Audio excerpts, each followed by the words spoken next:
Redditors who work with the public, what's your most bizarre interaction with a customer?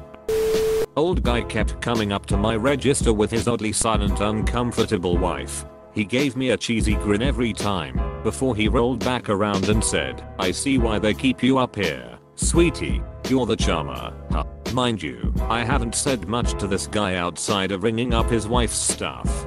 He wouldn't let it go either, because they hung around the store for a solid 2 hours. Guy would watch me over the displays, and if I met his gaze, there goes another cheesy grin. He comes up again, and at this point, I'm quietly bargaining with God to strike me down cause I don't want to deal with this creep anymore. He makes his wife buy a hat, so he has an excuse to come up to my register. Have you thought of going to charm school? You don't need it, dear. I force a laugh and hope my personal hell is over, but that's wishful thinking. One more goddamn time, this man and his wife, who is now eyeing me up like she wants something, stroll by. He leans in, and I lean back cause I don't want any of what he's offering. You better cancel that application to charm school. See you around, and off they finally go. I work at a pizza delivery business. Had a lady one day call in and order for delivery. Sure, what's the address? I'm not going to tell you. I'm sorry, if you don't tell me the address, how are we supposed to deliver to you? I don't know what the address is. Well, if you don't know where you're at, again, how are we supposed to deliver to you? So you won't take my order, not without an address. Well, I guess I'll just order somewhere else, then. I guess who will. I was a page at NBC Studios in Burbank in the early 2000s and part of our job was working the gift shop and ticket counter for The Tonight Show. Two guys come in and say we are here for the Lakers game. I was like, I'm sorry, that game isn't here, it's over at the Staples Center. One of them just gives me a look and says it's NBC. Right. I proceed to explain to him that while NBC is airing the Lakers game, we don't shoot it at the studio, and we take our cameras and crew and shoot it at the Staples Center, where the Lakers play. The one guy turns around and scribbles on a piece of paper and hands it to me. It says to Lakers tickets for insert random name. And he says like, what about this? Thankfully my supervisor jumped in and said, oh, you'll have to come back Thursday morning. We'll see you then. Okay. And that seemed to placate them and they left. My supervisor tells me this happened quite often, and when you tell them to come back, they rarely do. Used to work at a skate shop, usually alone. Some guy came in 2 days in a row, stayed for a few hours. He wouldn't give me his real name, just telling me to call him alive. Over the course of those 2 days, he told me that he believed he had a parasite in his brain, that satellites were watching us, and about a movie idea he had among other things. I was relieved when I didn't see him again, until about a year or so later, when the shop threw a party for Holo. I ran into a live who was there alone. He pulled me aside to tell me about another idea for a movie he had and wanted me to be in it. I made an excuse to get away and never saw him again. Nothing too crazy, but it was odd. Librarian. Oh, it looks like you have an overdue book. A biography. Customer. Oh, yeah. Jesus told me to burn that one. Librarian. Customer. Will there be a fine? At a coffee shop, we had a customer come in one day and tell us in a very awkward and stilted manner that he would like to become a regular, but that he wanted a wordless transaction. He would come every day at the same time and get the same drink, and he wanted us to ring him up and give him the drink without anyone speaking to him. It was definitely weird, but we did it for him, passing the info along to the other staff as a kind of tribal knowledge, and he did come every weekday and buy his lat without speaking to or looking at anyone. It worked very well until one day I was working with a new girl, and I had stepped into the back room to get something, and I suddenly heard him screaming out front. The new girl had said, "Hi, what can I get you?" And he responded by screaming in her face, "What the duck is wrong with you? I told you ducking people not to talk to me," and storming out. We never saw him again.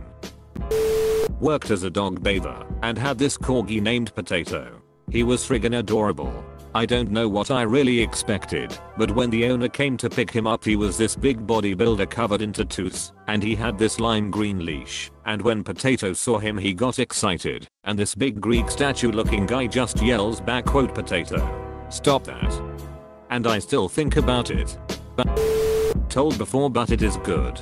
Woman calls pizza restaurant for delivery and requests shortened delivery time. Manager tells her we can't do that. Woman gives up and calls competing pizza place. Woman calls us back and tells us that the other place could do what she wanted. My manager, confused, expresses that he is happy for her. She calls back again and tells the manager that nobody better vandalize her house because she cancelled her order, and if her house gets wrecked she will know it was us. My boss, even more confused, assures her that no one cares enough about her cancelled order to seek retribution, and that lots of people cancel orders. Seemingly satisfied she hangs up, and we think that it ends there. About an hour later, 2 police officers show up to talk to the manager. This woman preemptively called the cops on a pizza restaurant for a hypothetical crime that hasn't happened and wasn't going to happen. Not really a customer, but I'm a nurse, and I got a patient who as I walked into his room I caught him eating his own feces. As I gowned up and tried to stop him from continuing because, well, that's gross AF. He started yelling at me to stop and punched me in the chest and face. I hadn't put on a face barrier, except a face mask, my duck up, which didn't cover my eyes, and he got his feces onto my face. Though he came in alert and oriented X4 and was very pleasant, I came to the quick conclusion there was a loose screw somewhere there. Note, sadly, this isn't very uncommon. I've told this story somewhere else, but in a nutshell, back when I worked at a hardware store, I had a woman scream and cry at me for using my item scanner on her items because its laser would make her sick and make her sickness worse. Her basket was stacked and she was effectively asking me to hold the line up for a half hour to dial in her product codes manually. She also screamed if I made eye contact. When she left she told me something to the effect of I don't want you to get hurt, but if something bad happens to you, it's because I'm thinking about it. Retail. I was a supervisor at a call center for a major online retailer who was involved in a data breach a few years ago. As usual, we required all of our customers to change their passwords. I had to take over a call from a lady who was absolutely refusing to change her password. I tried to explain as nicely as possible, and she kept me on the phone for an hour insulting me and screaming about how wrong this was. Ultimately she told me that I, personally, was worse than Hitler and that making her change her password was an offense worse than the Holocaust. No joke. I'm not exaggerating at all. A woman came in and wanted a morning after pill. While my co-worker was getting it, she told me about the 6 which made the pill necessary, with focus on the guy's deck. It had been a disappointment, and apparently why she decided she didn't want the guy's children after all. Since she didn't speak the language very well, this was mostly done with gestures and facial expressions, but I unfortunately got the gist.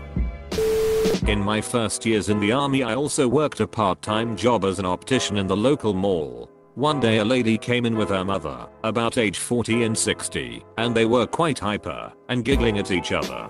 I asked if I could help them, and they had a prescription for lenses. No problem. She then asks if she can use her existing frames, and I was like sure, we can just do lenses. She proceeds to hand me a pair of extremely cheap sunglasses she got from a dollar store. I told her that there was no way those glasses would stand up to having lenses changed out.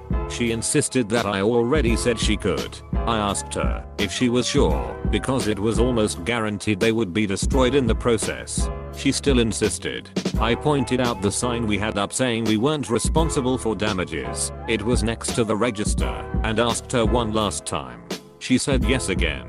Okay, I put them in the hot box, a box of heated sand you use to loosen up plastic frames to get the lenses out, and they melted into goo pretty much instantly, as expected. She was over my shoulder watching with these wild eyes, and when I pulled them out after a few seconds she started screaming about how we destroyed her glasses and now we owe her free glasses.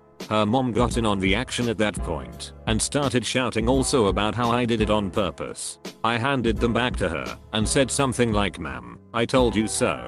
They went into even more hysterics, and by this time, were attracting glances from passers-by at the mall. I just walked into the back room to the lab guy and was like, dude, you deal with this, I'm done. I then watched as he masterfully overcharged her about $100 for a $20 frame. It was on the display rack for $100, but we had a pile of the same frames in the discount drawer for $20, giving her a 20% discount in the process. I was there when she picked them up in about an hour, acting like she won the lottery at my expense, because I was so incompetent. I was still young and had no idea the insanity people would go through to save a few dollars and stick it to the man. Apostrophe. I worked at a smoothie shop. I don't have many wild stories other than the fact this dude came back and complained about how the smoothie was too cold and proceeded to yell at another employee. We didn't know how to react. I was trying my hardest not to laugh, but bruh, you go to an ice cream shop and say you want your money back after you discover ice cream is cold. OMG.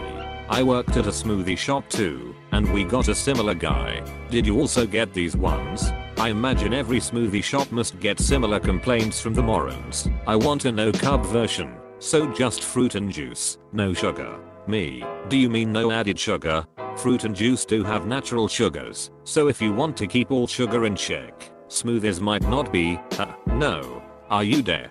Use the fruit and juice with no sugar, the sugar-free stuff.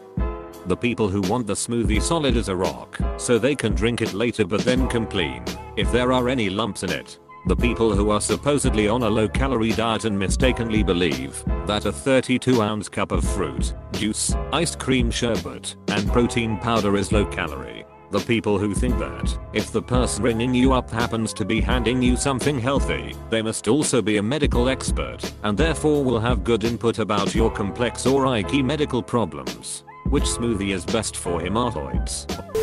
When I worked in thrift store, it was protocol for the production workers to write a number with a red dry erase marker on all of the electronics to indicate the date they went out on the floor. This would help determine which items to get off of the shelves if they had been sitting there too long and weren't selling.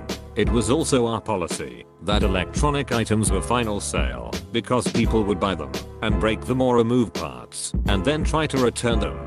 A woman came in one morning trying to return a small flat screen TV. I explained to her that all electronics were final sale and showed that it was indicated on her receipt. I was feeling generous that day since she was polite and considered returning it anyway if it wasn't working, so I asked her the reason. She pointed out the little red dry erase number and said I need to return this because it has the mark of the beast on it. I was taken aback and asked her to explain further. She explained that she took the TV home and when she plugged it in, the TV displayed static and a low frequency sound that hypnotized her and her chilled as she said that Satan was trying to communicate with her through the TV. I didn't know what to say, so I just explained to her that the dry erase is just the date and showed her that it rubs right off with my thumb. The number was not 666 by the way. I broke policy and allowed her to exchange it for something else, all while having no idea how to react to what she just told me. You bet your ass. As soon as she left, I went and plugged that TV in to see what happened, and of course it was normal. I used to work at an adult store. It was a clean and classy joint, mostly marketed toward female clientele. One afternoon, an older Eastern European customer came in asking for the blue pills that come in the bottle. He was looking for Viagra. I tried to explain that we didn't carry that, but he was insistent that I was hiding it from him.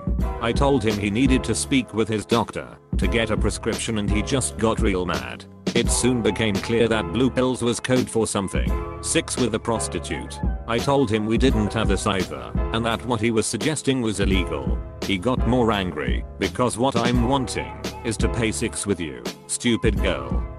Then he started to come around the counter making a squeezy gesture with his hands. I flipped out on him and ran him out of the store and called the police. He came back a few weeks later and I told him he was banned for seeking illegal services. Never saw him again. I'll just never forget. Give me your blue pills, you stupid girl. I pay for your sex. What is problem? I used to work in a small public library. There was an older business owner that came in for a weekly club lunch meeting. These meetings were in a back meeting room that I had no control over. He came into the library a couple of times furious at me because his chair was too cold. He informed me that for the rest of the winter I needed to sit in his chair before he got there so his chair would be warm for him. A guest refused to have his wife check her coat. Our venue doesn't allow guests having their coat in the hall because of fire safety reasons. He got up to the point of furiously shouting while his wife was trying to tell him it wasn't a big deal. He only let up after we told him we were within our rights to deny him entry and would be able to call the police. Our coat check service is free BTW.